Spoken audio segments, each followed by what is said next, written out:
எங்க போற? தெரியல.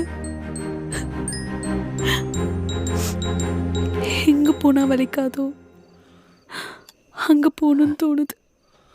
உன்னை இருன்னு சொல்றதுக்கான எந்த உரிமையும் எனக்கு கிடையாது. ஏற்கனவே நான் உன்னை ரொம்ப கஷ்டப்படுத்திட்டேன்.